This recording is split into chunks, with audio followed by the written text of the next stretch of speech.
All right, hi folks, this is Larry Maslino. I'm recording a video to help you get started in the Chapter 1 homework for Stat 211.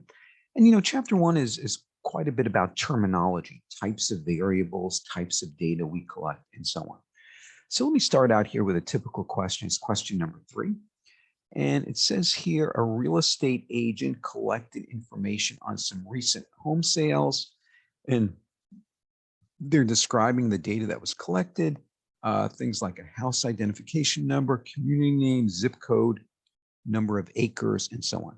So let me click on this icon here to see what the data table looks like. All right, so here's the data table. I'll keep this handy.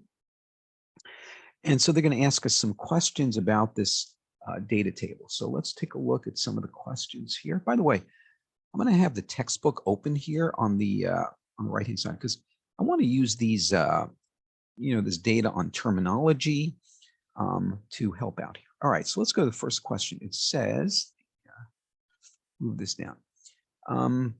It says, describe the variable house ID. Choose the correct answer below. So here are my choices. Well, of course, I have to know what's the definition of quantitative. What's the definition of categorical? Well, quantitative means numeric. But it means numeric in the sense that you can perform math operations. So even though house ID here looks numeric, it's really not quantitative because I really can't add two house IDs together. That would not make sense. I can't take the average of house IDs. That would not make sense. House ID is really just an identifier for, the particular home that was sold. We call that categorical. Categorical is a way to label or categorize. So things like house ID would be categorical.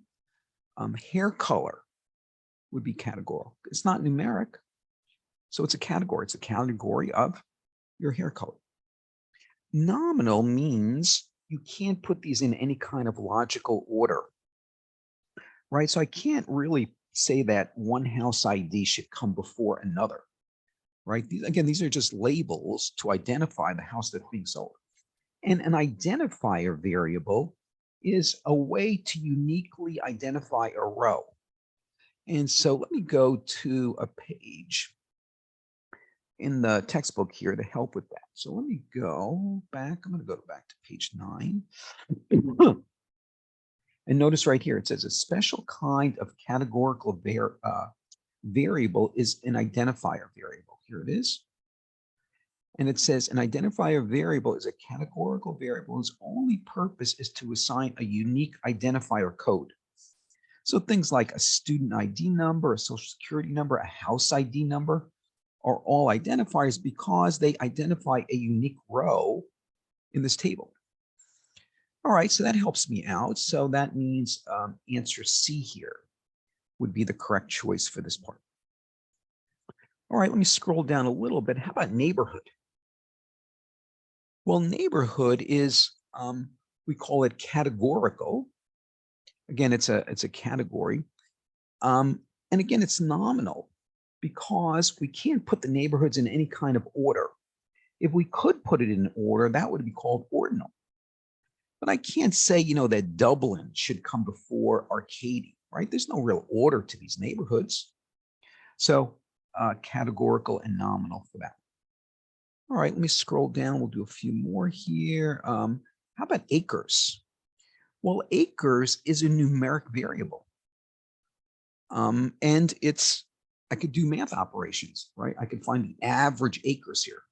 So acres is numeric and math operations would be valid.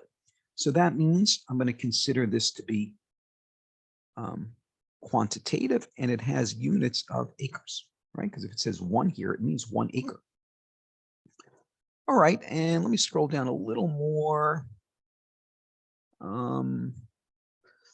Year built is numeric, quantitative. Full market value is quantitative with units, dollars. Okay, and again, folks, if you go into the textbook, you'll see these definitions of ordinal. Here it's ordinal. Here's nominal. So please take a look at those definitions. All right, let me go to another example here. So what about this one? It says you're gonna create a spreadsheet as a data table, and it's going to be the title of the movie and the total budget. So it's good to visualize this table that you might create. So here's the table, the title of the movie and the budget. All right, I'm going to make up some examples here. How about the movie Titanic? The budget was $600 million. I don't know, I'm just making the number up. How about the movie Star Wars?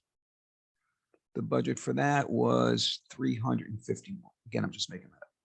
All right, well, I can kind of see the setup of the table. Well, the logical way to set this up is to make each row a movie. And then the columns, here's column A, and here's column B.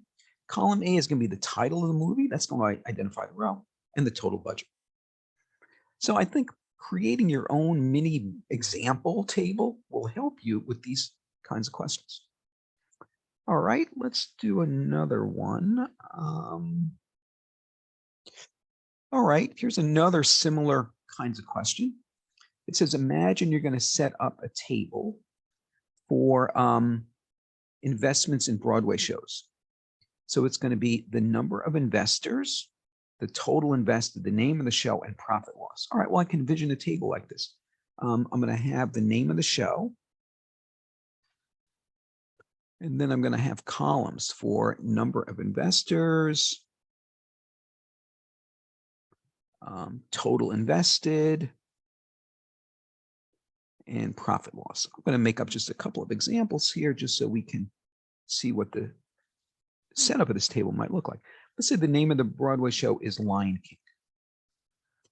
Maybe there were 3,200 investors, and maybe they invested a total of $100 million. And Lion King was pretty successful, so it made $40 million. How about the Broadway show Hamilton? That only had 350 investors. They invested 200 million, and Hamilton was a big hit, so that made 150 million. All right, well, now I can think about the answer.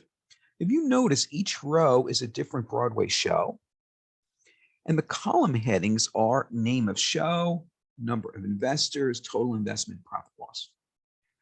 So this should be the right answer here. Each row should be a show, and those other columns will follow suit. All right, let's do another example here. Let's go here to question 10. It says, number of cars sold by a dealership in each month of 2010. So I might have a table here that says in January, there were 150 cars sold. In February, this is of course in the year 2010. In February, there were 89. In March, there were 136 cars sold, etc. Well, they're going to ask me, is this data time series or is this data cross-section? Well, I need to know the definition of cross-section. So let me go to a definition here. Let me see where cross-sectional. Yeah. So right here, it says time series data is measured at regular intervals of time. But cross-sectional data is measured at a single point in time, the same point in time. All right, so now that's going to help me with this question. So let's go back. Well, I know this data is being presented by month for each month of 2010. So really, this is really over 12 months of the year, right? Over the 12 months of 2010. So this is not cross-sectional. Cross-sectional will be data that's collected just at one instant of time. Of course, this data is going to be time series. The data was collected every month for a year, so that data is collected over time at regular intervals. Okay, all right, let me see if there's another question that might be useful to us here. Let's do one more here. All right, so it says, here's a data table they're giving me. So it looks like this is bookstore sales, right? So it says, here's a transaction ID, a customer ID, the date, the book sold, the price, whether they used a coupon, and so on. All right, let's go to the first question. What does a row in this table represent? Well, you could see this is like each transaction is a row, right? Every time a customer bought a book, I recorded a row in this table. So each row is a different transaction. Okay, let me scroll down a little more. Second question, how would you describe its role? That is, what does a row represent here? Well, I'm noticing they say case, the word case. So I need to know, what does case mean?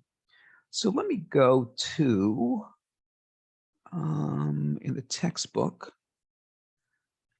let me go, yeah, here's a good summary of the different terminologies. So it says here, a case is an individual about whom we have data, also called a record or a row.